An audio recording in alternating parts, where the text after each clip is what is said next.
What? So much to discuss today. James Harden just straight up not showing up for work. The Jets losing in a very interesting manner, and the Lions actually won a football game, but we start with the game of the week that was in Tennessee. Baker Mayfield and the Browns just showed up and showed out. Jalen, they scored a field goal and then 5 straight touchdowns in their first 6 possessions. What happened with the Browns? You see what happened. Peoples Jones.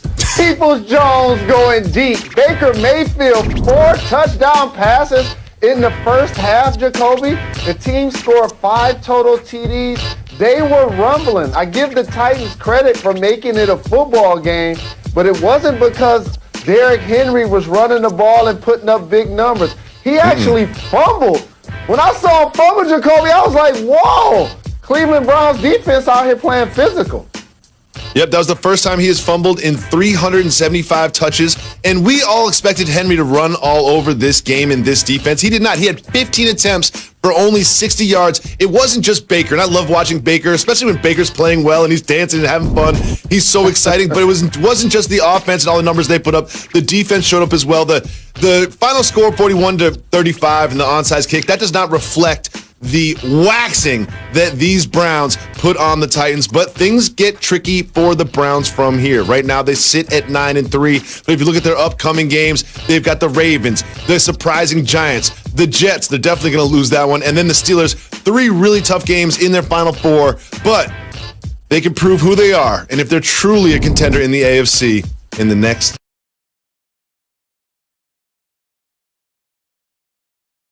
month of games. And Jalen, that one was exciting and a big game in the AFC. But one thing that we always say about the AFC is that the Chiefs are head and shoulders above every other team, not just in the AFC, but in the NFL. We say it's the Chiefs and then a big gap and then everybody else. But Jalen, last night I'm watching the game against the Broncos and they were losing. They did end up winning the game by 6 points, but it wasn't pretty. Are you concerned about the Chiefs sometimes playing down to competition, just barely squeaking out wins instead of blowing teams out? I am not concerned. I want to give the Denver Broncos actually credit because when you hire a defensive coordinator to be your head coach, you expect them to compete on that side of the football. That's why my Lions are looking for a new coach because they tried to do that and it didn't work. But for the Kansas City Chiefs, Jacoby, they toying with the competition. You and I know it. Can we give the Cheetahs some love? Please give the Cheetahs some love. For those that weren't watching this game, because they were playing the Broncos, and the Broncos have a different person playing quarterback every quarter. Look at the Cheetah. This is a touchdown catch. He caught the ball and challenge it. Touchdown. They didn't even care. They didn't even challenge it. No, there's an offensive coordinator. There's a head coach. There's so many people that saw this video. It's people playing fantasy. It's people betting. Look at the Cheetah, dog. Look, we're going to do this every week. You know why he never sticks to landing? Because, A, you can tell that he ain't never even done that before. He's just trying stuff. He's just trying stuff. And they got a penalty on that play. That's 2 touchdowns. He out there just bucket naked, wide open. And then the other one, Jacoby, how do you not challenge it? It cost some people some money, for sure. Well, I think he legit didn't know he caught it. But while I was watching that play, they ripped it out of him and he caught it again. I was like, are we sure? Are we sure that he didn't catch that live? I was like, are we sure he didn't catch that? Because if you watch the end of this, it gets ripped out of his hands and he catches it again. But Jalen, you have a theory that they're toying with their competition. They're playing with their food. And their tight end, Travis Kelce, kind of backed up that theory a little bit because I was up late watching this game and I watched the post-game interview when Travis Kelce had something really interesting to say about that evening's competition. Take it away, Travis. We just got to finish strong. I mean, hats off to the Raiders. They've done an unbelievable job the past 2 games of, presenting a challenge on 3rd downs and in the red zone. I mean, it is what it is. We got to keep fighting as it's so cold. Yay! Gotta love it, baby. Gotta love it, man. Hats off to the Raiders? Did he say hats off to the Raiders after playing the Broncos, Mr. Rose? Did he just do that? Dog, so many things in that soundbite. First and foremost, he was dead serious. It wasn't like the Tyronn Lue video where he couldn't remember Luke Kennard's name.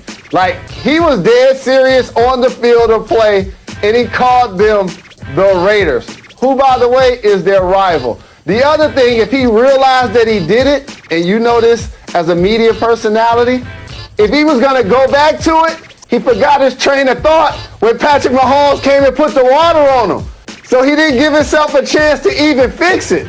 But all in all, when you're playing with the competition, we used to say that would be bulletin board material for the rest of the league and rest of the AFC. Are we saying that? No, we're not saying that. We're not saying that because Kelce putting up crazy historic numbers this year, by the way. Well, Kelce has put up huge numbers. We'll take a look at those. He's setting records at the tight end position. I mean, look at this. Just look at the ranks. And there's some great tight ends in the league. Waller's out there. Kittle's out there. There's great tight ends in this league, and he is ranked first in 5 straight seasons. Man, he has I gotta tell you a 1,000 secret, plus receiving Jacoby. yards. 5 straight seasons. I got to tell you a secret. The serious just is me and this you here. goatee. Like Walt Clyde Frazier would rock it. Like Magic in 79. Like Denzel in Training Day. The tight end spot is one of my favorites in the NFL. And just watching those numbers with Travis Kelce, it just made me think about so many all-time greats that played that position, and he just taking it to another level. We got to pay homage to the old-school tight ends. The Doug Cosbys, the Billy Joe Duprees, the Kellen Winslows. Absolutely, so many. Jalen, we have some news. Defensive coordinator Greg Williams of the New York Jets was fired this morning. He is no longer with the Jets, and a lot of it has to do with the end of the game against the Raiders, in which the Jets had the lead in the football contest, and then this happened. It's been covered all day long today. Jalen, what are your thoughts about the all-out blitz at the end of the game? Jacoby, you know I root for an NFL team that went winless for a season. You know I watched that up close and personal. Let me tell you something. I even watched the Browns when it happened because they are cousins for it.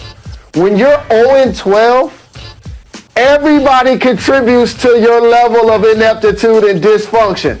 Everybody's horrible at their job. That's why when you look up this offseason, most if not all of the people in the front office and or in uniform are going to be elsewhere. So I'm not surprised that they fired the defensive coordinator, but here's what I'm surprised. That they had just given up a bomb opportunity to Nelson Aguilar. Yes, show that. Carl overthrew it. Yes, they were in a zone. In the previous play, they were in a zone, and he's wide open. That's 2 in a row. That is 2 game-losing plays in a row with 2 different types of defense. It's almost not so much focus is being put on the call, where it's like there was a different call in the previous play, and they messed that up too. This is a loss for them. It's not just all on Greg Williams. Is a great point that I'm glad you're pointing out, Mr. Rose. However, Mr. Williams will no longer be with the Jets, and I do not believe the Jets are going to win a game. And somewhere Trevor Lawrence was watching all that go down, and he's like, man, I'm either going to be in Jacksonville or New York. I want to see, and I know we're talking about Adam Schefter, our guy racing the cheetah. I really want to see him and Ruggs race. Now that'll be something. Well, from one New York team going down to another one that's headed up. The Giants headed over to Seattle to play what many consider to be one of the best teams in the league, certainly one of the best teams in the NFC, in the Seahawks. They didn't have Daniel Jones. They started Colt McCoy, and they won the football game 17-12. What did this game show you about the Seahawks?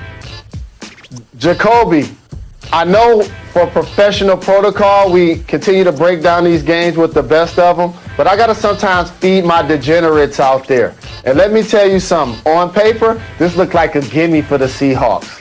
It looked like a gimme for the Seahawks. Like you just going to sweep the money up off the floor very easy. And all of a sudden, the Giants go there and upset them and beat them.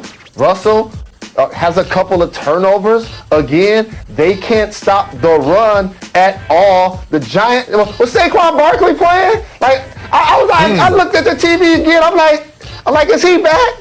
Well, I'm like, it's no. Colt McCoy and Alfred Morris. It's Colt McCoy and Alfred Morris and Wayne Gallman running all over the Seahawks defense, who are supposed to have a really bad pass defense. Now they're getting gashed on the run. They're giving up yards on the pass. And again, it is Colt McCoy. This isn't Saquon and Daniel Jones. This is Colt McCoy and Alfred Morris. This is a real cause for concern. for Seattle to be at home to lose this game, not just to this team, but to these players on this team. Where do you think that puts them in the NFC in terms of contention? They put me as a squad that just has a home run opportunity if they're going to get hot in the playoffs because they have Russell. And then they have a couple of star players that can make a play and change the game on that side of the ball in Wagner and also Adams. But you can't rely on that because we talked about their run D, but their pass D has been all-time awful this year as well. Bad. So if they're going to do something, it's literally Carson getting a couple of touchdowns, Metcalf and Lockett getting out there. That's going to be their only chance, and then Russ just going to have to go into the phone booth. I have to stop you because while we showed some great video from the NFL, there's some very interesting video.